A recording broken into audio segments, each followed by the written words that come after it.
Madam madam बोलवतात. Wow, तळघर आहे का? मला असं वाटतं ना खजिना वगैरे असेल किंवा काहीतरी आपल्याला सापडेल घबाड. या इकडे, तळघर आहे. सावकाश, तुम्ही तर या.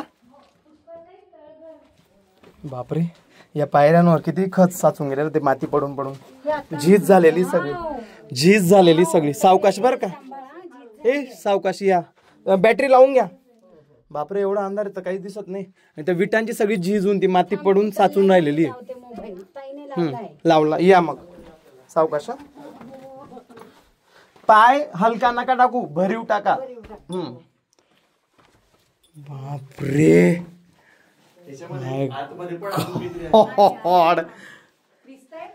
Bro, it's very fascinating. खरे इथे खाली राहत असेल तेव्हा. हे बघ तेच सांगत होतो मी. व्हेंटिलेशन किती वरती आणि कसं आहे. हे पा म्हणजे काही पार्सल पण पाठवू शकतो आपण.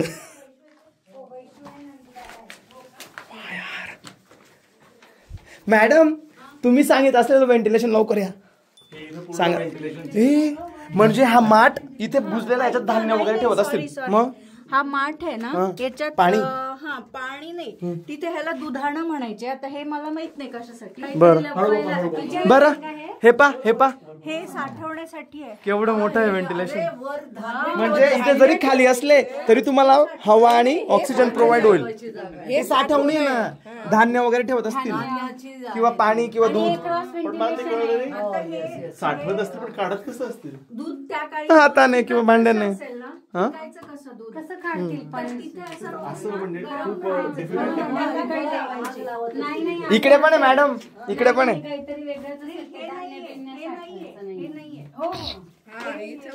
कारण खूप छोट आहे, हे लहान आहे, खूप छोटस आहे. कारण याच्यात दुसरं काय ठेवणार नाही. मग हे इथं काहीतरी पाणी बिणी. बापरे,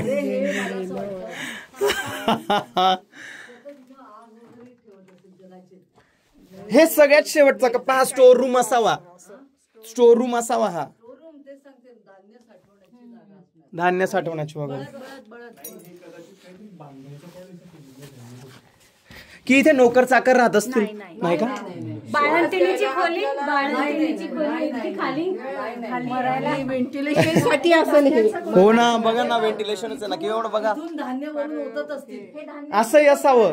धान्याचं कोठार, इथून धान्य होतच असतील. हवाच असं. हवा व्हेंटिलेशन हवेच आहे ताई. खाली कशाला होती काय माहिती.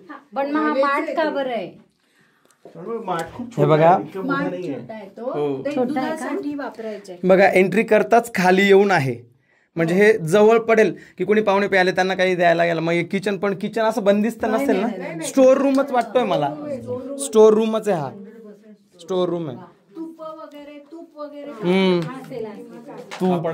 आपण आता जाऊ ना इंदोरला. हे हा तो वाडा पाहू आपण होळकरांचा.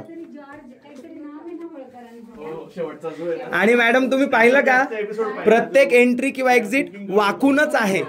म्हणजे नम्रपणा किंवा अदबीनेच जायचं, अदबीनेच यायचं. किती मोठं असलं तरी वाकून जायचं.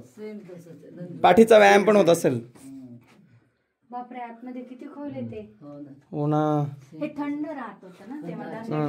म्हणजे मग हे स्टोरेजच आहे. कोल्ड स्टोरेज ज्याला आपण म्हणतो ते. आणि याला पण काहीच म्हणजे प्लास्टर शीत आहे अगदी. माती आहे ही. सुना जास्त खर्च नाही केला. बजेट आलं असेल.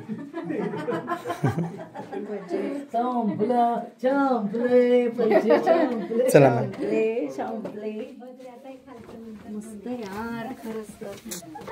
आणि अशा जाणकार लोकांसोबत जाणं एक वेगळी पर्वणी असते. त्यांना माहिती जास्त. येस, एखादा माहितगार आपण गावातून घेतला असताना ज्याला माहिती आहे, मग त्याला आपल्याला बाहेरचा तो वॉचमन आहे ना, त्याला विचार. मागच्या मागे जर मला कोणी ओढलं तर लक्ष राहू द्या.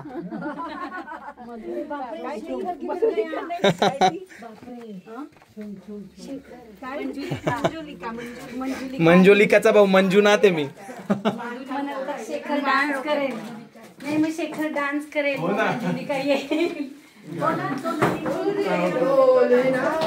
काय सुंदर आहे मॅडम. इथे हे इथे हे का दिलं असेल म्हणजे काय म्हणतात त्याला सपोर्ट.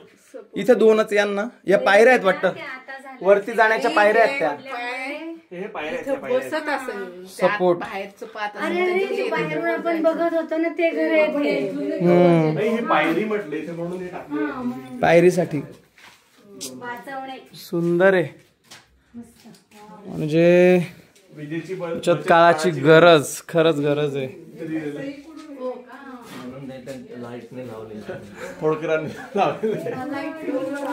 त्यावेळी लाईट्स नव्हते, मग ते हेच ना आपले मशाली पण त्या कंदील दिवट्या दिवट्या म्हणायचे त्यांना.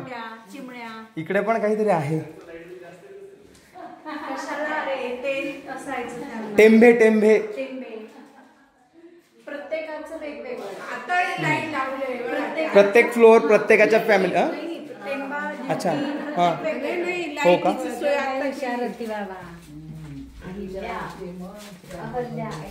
अहल्या खरं अहल्या आहे ते. वा मला जर कोणी सांगितलं ना की तू या वाड्यात राहू शकतो, मी बिंदास स्वीकारेल. हे बघा हे व्हेंटिलेशन सगळं जे आपण पाहिलं ना क्रॉसचं ते हे सगळं आहे. म्हणजे पावसाचं पाणी पण आत जाऊ नसेल शकत, नाही जात. हो वा आपण ना सकाळी येऊ, पूर्ण दिवसभर एक्सप्लोर करू आणि माहिती घेऊन आलं पाहिजे म्हणजे काय काय आहे. बरोबर. आणि अहो या कमानी आणि या फ्रेम्स किती मोठ्या मोठ्या आहेत. चौकटी किती भरीव आहेत सगळं. आणि हे खांबच एक झाड किती लागले असतील सागवानी. आणि हे सगळं दगडी आहे. दगडी बेसवर लाकूड ठेवलेलं आहे. घडवंचीचे. अच्छा. किंवा त्याला काय म्हणतात. आणि हे इथे काही बांधायला वगैरे ना प्राणी वगैरे किंवा काही ते गाय वासर वगैरे घोडे. मॅडम काय झालेलं आहे. हो काय झालेलं आहे सगळं स्ट्रक्चर बरोबर आहे.